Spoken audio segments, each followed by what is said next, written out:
राष्ट्रीय मतदाता दिवस के अवसर पर आयोजित कार्यक्रम में प्रमुख रूप से उपस्थित केंद्रीय विधि एवं न्याय मंत्री श्री रविशंकर प्रसाद जी, मुख्य निर्वाचन आयुक्त श्री सुनील अरोड़ा जी, निर्वाचन आयुक्त श्री सुशील चंद्रा और श्री राजीव कुमार जी, निर्वाचन आयोग के अन्य अधिकारीगण, देवी और सज्जनों,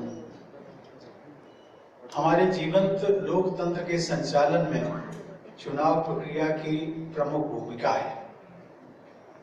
देश में स्वतंत्र एवं निष्पक्ष चुनाव कराने के संवैधानिक दायित्व का सफलतापूर्वक निर्वहन करने वाले भारत निर्वाचन आयोग के 72वें स्थापना दिवस पर मैं सभी पुरस्कार विजेताओं एवं देशवासियों को हार्दिक बधाई देता हूं। चुनाव प्रक्रिया की सफलता का आधार हमारे जागरूक मतदाता है। सभी मतदाताओं को जागरूक बनाने और मतदान प्रक्रिया में अधिक से अधिक भागीदारी के लिए प्रोत्साहित करने के प्रमुख उद्देश्य को लेकर वर्ष 2011 से राष्ट्रीय मतदाता दिवस का आयोजन किया जा रहा है। आज 11वें राष्ट्रीय मतदाता दिवस के अवसर पर मैं सभी मतदाताओं को, विशेषकर हमारे उन युवा मतदाताओं को बधाई देता हूं जिन्हें पहली बार मतदान का अधिकार प्राप्त हुआ है। आज से आपको भारत की लोकतांत्रिक व्यवस्था में और देश का भविष्य तय करने में सक्रिय भूमिका निभाने का अवसर प्राप्त हो रहा है। आप सबको मेरी बहुत बहुत बधाई। भारत निर्वाचन आयोग की यात्रा एक लोकतांत्रिक गणराज्य के रूप में भारत की यात्रा से ठीक एक दिन पहले 25 जनवरी 1950 को आरंभ हुई थी। निर्वाचन आयोग चुनाव प्रक्रिया को प्रभावी बनाए रखने के लिए समुचित उपाय करता रहा है।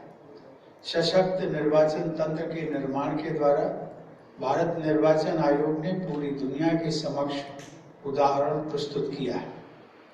देवी और सज्जनों, भारत में गणतांत्रिक प्रणाली का समृद्ध इतिहास रहा है।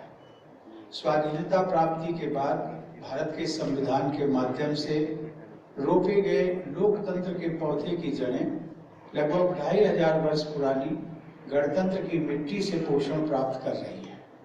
संभवतः इसीलिए आज पूरी दुनिया में जब लोकतांत्रिक संस्थाओं के कमजोर होते जाने की आशंकाएं व्यक्त की जा रही हैं, तब भारत में लोकतंत्र मजबूत होता जा रहा है। वैशाली, कपिलवस्तु और मिथिला की परंपरा से भारत ने यह सीखा है कि शासन पर समाज के किसी एक वर्ग या वंश का एकाधिकार नहीं होता है। लोकतंत्र में लोक यानी जनता की इच्छा ही सर्वोपरि होती है। गांधी जी के ग्राम स्वराज से प्रेरित हमारे संविधान के पंचायती राज में भारत की इसी परंपरा की सहज अभिव्यक्ति देखी जा सकती है। भारत की चुनाव प्रक्रिया के सफल संचालन से प्रेरित होकर विश्व के अनेक देशों ने हमारी चुनाव प्रणाली का अध्ययन करने में रुचि दिखाई है। कोविड महामारी के दौरान भी सुगम, समावेशी एवं सुरक्षित चुनाव कराने के अपने ध्येय के अनुरूप निर्वाचन आयोग ने विस्तृत दिशा निर्देश तैयार किए। अपनी ज्ञान संपदा को साझा करने की हमारी परंपरा के अनुरूप भारत निर्वाचन आयोग ने सितंबर 2020 में आयोजित अंतर्राष्ट्रीय वेबिनार में 106 देशों तथा 16 सहभागी संगठनों के साथ अपने अनुभव साझा किए। विश्व भर में लोकतंत्र को मजबूती देने के ऐसे ही सराहनीय प्रयासों को देखते हुए सितंबर 2020 में भारत के मुख्य चुनाव आयुक्त को association of world election bodies का अध्यक्ष बनाया गया। स्वतंत्रता प्राप्त करने के लगभग 75 वर्षों के भीतर ही भारत लोकतंत्र के एक विश्वव्यापी आदर्श के पोषक के रूप में उभरा है। इस उपलब्धि में निर्वाचन आयोग के शीर्षस्थ अधिकारी से लेकर देश के छोटे से छोटे गांव में बसे साधारण नागरिकों का अमूल्य योगदान है। देवी और सज्जनों, आज इस अवसर पर मैं आप सभी को स्मरण कराना चाहूंगा कि हम सभी को मतदान के बहुमूल्य अधिकार का सदैव सम्मान करते रहना चाहिए। मतदान का अधिकार कोई साधारण अधिकार नहीं है। दुनिया भर में मतदान के अधिकार के लिए लोगों ने बहुत संघर्ष किया है। प्राय सरलता से प्राप्त उपलब्धियों का मूल्य जल्दी समझ में नहीं आता। संविधान सभा के सदस्य के रूप में अग्रणी संविधान वेत्ता अल्लाडी कृष्णस्वामी अय्यर ने वयस्क मताधिकार को लोकतांत्रिक शासन व्यवस्था की सफलता का प्रमुख आधार बताया था और इस ऐतिहासिक कदम का महत्व समझाते हुए कहा था, it may be stated that never before in the history of the world has such an experiment been so boldly undertaken, unquote. America जो विकसित देशों की सूची में अग्रणी रहता है और जनतंत्र का प्रमुख उदाहरण माना जाता है, वहाँ भी अनेक दशकों के संघर्ष और लोगों के अटूट साहस एवं धैर्य के बल पर मतदान का अधिकार लोगों को प्राप्त हो सका था। ब्रिटेन में भी महिलाओं को मतदान का अधिकार प्राप्त करने के लिए लंबी लड़ाई लड़नी पड़ी। आजादी से पहले भारत की स्थिति भी मताधिकार के मामले में अन्य देशों से बहुत भिन्न नहीं थी। हमारे देश में भारत सरकार अधिनियम 1919 और 1935 के द्वारा चुनिंदा लोगों को ही मतदान का अधिकार दिया गया था, लेकिन स्वतंत्र भारत के हमारे संविधान में आरंभ से ही 21 वर्ष या अधिक आयु के सभी नागरिकों को मतदान का अधिकार प्रदान किया गया। बाद में इस आयु को घटाकर 18 वर्ष कर दिया गया। योग्यता, धर्म, नस्ल, जाति के आधार पर कोई भेदभाव न करते हुए हर पुरुष या महिला, अमीर या गरीब को मतदान का अधिकार है और हर व्यक्ति के मत का महत्व भी समान रखा गया है। इसके लिए हम सब अपने संविधान निर्माताओं के ऋणी हैं। देवी और सज्जनों, पिछले वर्ष कोविड महामारी के दौरान बिहार विधानसभा, जम्मू कश्मीर व लद्दाख में सफल एवं सुरक्षित चुनावों का संपन्न होना हमारे लोकतंत्र की असाधारण उपलब्धि है। मुझे यह जानकर प्रसन्नता हो रही है कि चुनाव आयोग ने सुगम, समावेशी और सुरक्षित चुनाव आयोजित करने के लिए अनेक नवाचारी और समयानुकूल उपाय किए।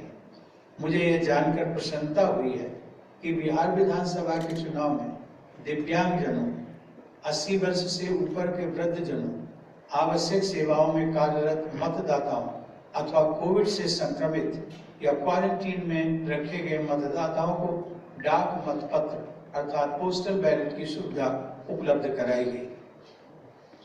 महिलाओं की सुविधा के लिए महिलाओं द्वारा प्रबंधित मतदाता केंद्रों की संख्या बढ़ाई गई। इन्हीं विशेष प्रयासों के कारण बिहार की 243 विधानसभा सीटों के लिए आयोजित चुनाव में कोविड महामारी से जुड़े प्रतिबंधों एवं कठिनाइयों के बावजूद मतदान का प्रतिशत 57.05 तक पहुंच गया, जो कि 2019 के लोकसभा चुनाव के मतदान प्रतिशत के लगभग बराबर था। इस सराहनीय उपलब्धि के लिए निर्वाचन आयोग, मतदान तंत्र से जुड़े सभी लोग और हमारे जागरूक मतदाता विशेष बधाई के पात्र हैं। मुझे बताया गया है कि चुनाव आयोग ने मतदाता संपर्क बढ़ाने के लिए डिजिटल संचार सहित मल्टीमीडिया का उपयोग बढ़ाया है। चुनाव के दौरान कोविड सुरक्षा प्रोटोकॉल तथा दिशा निर्देशों के बारे में जागरूकता फैलाने, पंजीकरण कराने तथा मतदान में भाग लेने हेतु मतदाताओं को प्रोत्साहित करने की दृष्टि से संचार माध्यमों का अधिकाधिक उपयोग किया गया। देवी और सज्जनों, कोरोना महामारी अभी पूरी तरह से समाप्त नहीं हुई है।